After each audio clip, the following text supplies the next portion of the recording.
Here in Washington, executives from 3 industry giants in charge, BP, Transocean, and Halliburton, nothing but the truth, quickly pointed fingers at a Senate hearing. As the lease operator and the well owner, that falls on BP.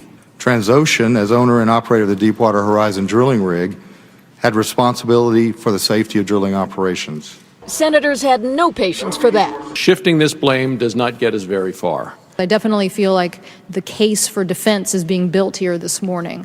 Senators wanted answers and accountability and got little of either. 2 big issues drew deep skepticism. What fix will actually work, and who covers the spiraling cost? Will BP pay? We are going to pay all legitimate claims. All legitimate claims. And define legitimate, please, for us. Substantiated claims. That includes BP's pledge to pay for cleanup and reimburse local governments and small businesses harmed by the spill. At times, tempers flared. You're under oath. I'm just asking you a simple question. I do not know, Senator.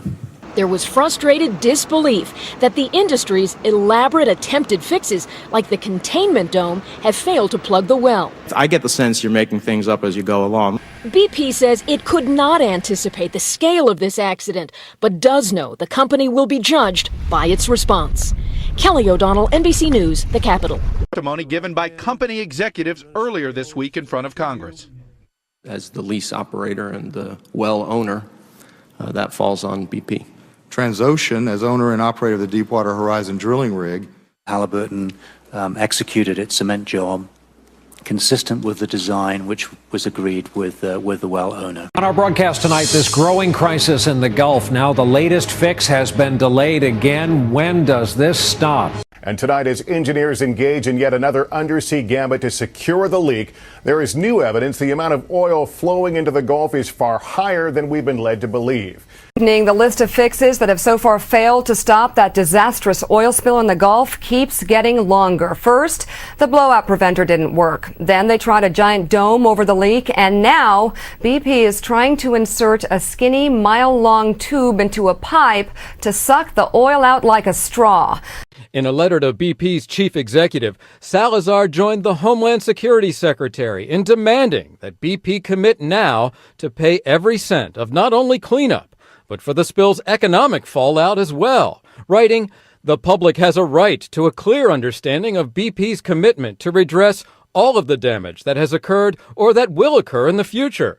We request immediate public clarification of BP's true intentions." While BP has already pledged to pay whatever it takes, by law the company would only be required to pay $75 million. But the White House and Congress are now moving to raise that limit by as much as 100 times.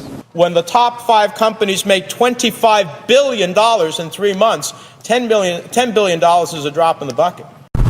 On another front today, less encouraging, ocean researchers say they have found a massive plume of oil floating deep below the surface. It is not a thick blanket of oil, but a mixture of oil droplets and chemical dispersant, which is 10 miles long and 3 miles across. Hovering 1,500 feet above the seabed, this so far untested mixture is causing serious concern to scientists. I think the biggest concern is whether or not they're putting a poisonous dispersant in with this cloud. And we don't know the answer to that yet. We're going to find out. A team of NOAA-sponsored scientists have been working aboard a research ship called the Pelican and have been sending submersibles into the plume to collect samples. Another thing they found were areas around the plume with reduced oxygen levels, not yet enough to kill marine life, but seen as a potential threat if it gets worse.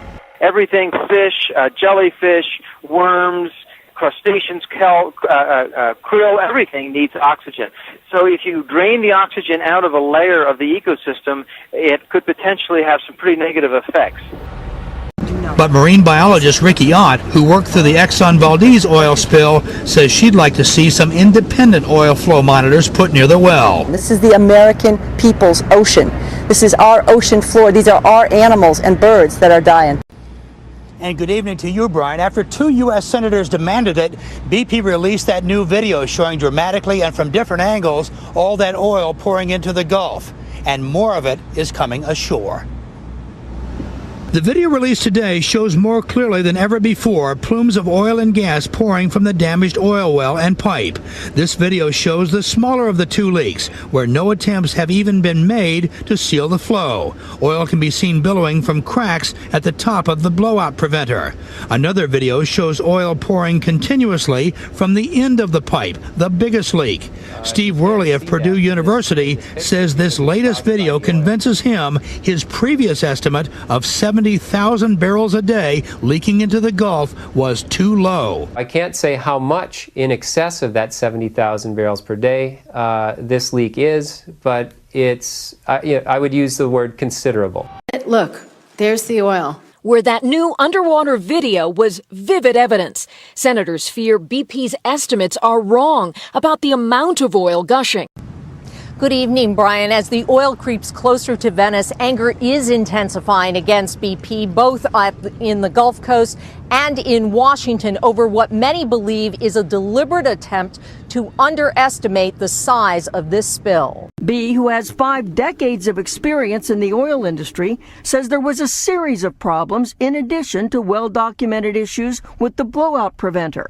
His outline lists 7 steps to failure, including improper design of the well itself, improper design and execution of cementing the well, missed early warning signs, including major kicks of gas, and the fateful decision to remove heavy drilling fluid, called mud, from the drill column. The critical decision was the one to remove that heavy mud.